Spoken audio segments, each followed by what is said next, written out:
Hello, my name is Matthew Hall and this is Lab 4 about circuits and capacitors. So in this lab, our purpose is to utilize principles of energy and current conservation in order to predict the behavior of circuits that include resistors and capacitors. And so the two main conservation principles we're going to use are energy conservation, which uses the loop rule, and current conservation, or the node rule. And in this lab, we're going to calculate variables such as potential difference and current and resistance using Ohm's law. And we're also going to be graphing how potential difference would change throughout a circuit. As a part of the first part of this lab, we're going to use the software circuit construction kit.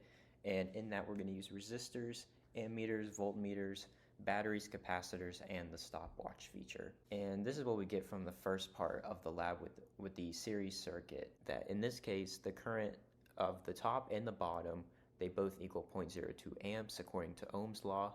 Additionally, we found that if we were to replace one of the ammeters with a voltmeter, we find that the voltage drop will be exactly the amount of voltage produced by the batteries, and then the current ends up reading 0. The reason why that is because the loop is now incomplete, as the voltmeter cannot be substituted as a wire. And on the bottom left, we see how the potential drops. And so produced by the battery, we see a voltage gain of 3 volts.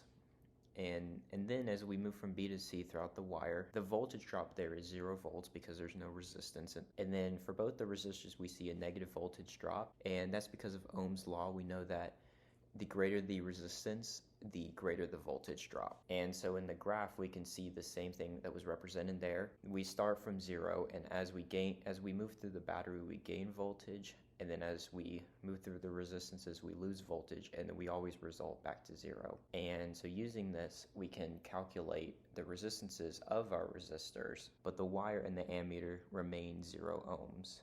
When we put an ammeter in parallel with one of the resistors, we find that the current increases, and that's because of the idea that electrons always travel through the pathway of least resistance. Or if you plug in an ammeter in parallel with a resistor, that's going to substitute as a wire, and the electrons are going to want to flow through the wire, and that will decrease the equivalence resistance and increase the current. And so the second part of the lab used a lot of RC principles, and we find mainly that energy conservation is used as the voltage drop for a capacitor plus the voltage drop from a resistor should equal 0, and then we derive the formula next to it. On top of that, we can use a differential equation for current, which is charge over time, and then we end up finding that the main function of time for a capacitor charge is the voltage drop, which equals the initial voltage times e to the negative 2 over RC,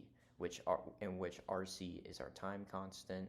And so the main relationship is that as a capacitor discharges, the voltage and current decrease exponentially. If we connected a capacitor and a resistor in series, or specifically a bulb, if the battery is connected, then we see that the bulb brightens, but then it decreases because the capacitor is gaining charge.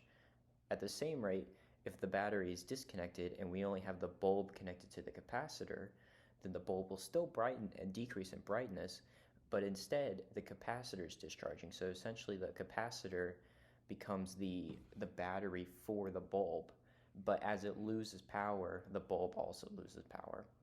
And the current, it decreases exponentially, and it will asymptote at 0. From the simulation, we found that a 10 ohm bulb takes approximately 8 seconds to charge and discharge, and a 20 ohm bulb takes about 14 seconds. We were told to graph out a relationship between the natural log of the voltage versus time. What we get is the slope of negative 0.0167. And we can use that slope to find our time constant, which when we calculate it, it ends up being 6 ohm farads. We find that if we use a 30 ohm resistor and a 0.2 farad capacitor, that will end up equaling a 6 ohm farad time constant. And so some of the final questions we can ask is what if we were doing this lab in real life using an actual ammeter instead of a simulated one? And so the main impact this would have is that ammeters and wires in a non-ideal world have an internal resistance. And so this will evidently increase the equivalent resistance and lower the current. Additionally, if we were to do this lab in real life and use a real battery to charge a real capacitor with no resistance, then according to the formula that we derived earlier for time, then we would see that the capacitor would charge in 0 seconds. That's because if there's no resistance, then R would equal 0, and so the amount of time it would take for the voltage of the capacitor to equal the total voltage of the battery, that would equal to 0 seconds. But in real life, this won't work because batteries have an internal resistance that wouldn't be accounted for in a simulation. And that would once again increase equivalent resistance and would increase the charging time.